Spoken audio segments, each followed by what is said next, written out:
আসসালামাইকুম এভরিওয়ান, সবাই কেমন আছেন? আলহামদুলিল্লাহ, আমিও ভালো আছি। আজকে আমি মুরগি মাংস দিয়ে এই যে পেঁপে দিয়ে রান্না করব। পেঁপে দিয়ে, লাউ দিয়ে, মুরগি মাংস দিয়ে আসলে খুব টেস্ট লাগে, খেতে ভালো লাগে।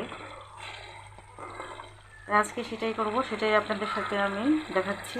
প্লিজ একটু দেখবেন।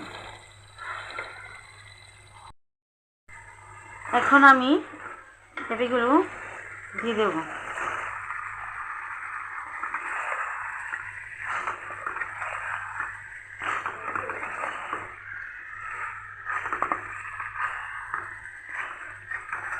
পেঁপেগুলো ভালো করে কষিয়ে তারপর আমি ঝুল দিয়ে দেবো।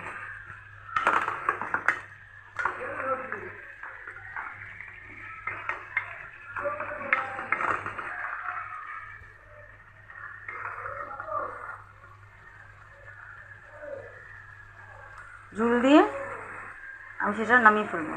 এই হয়ে গেল আমার পেঁপে রান্না।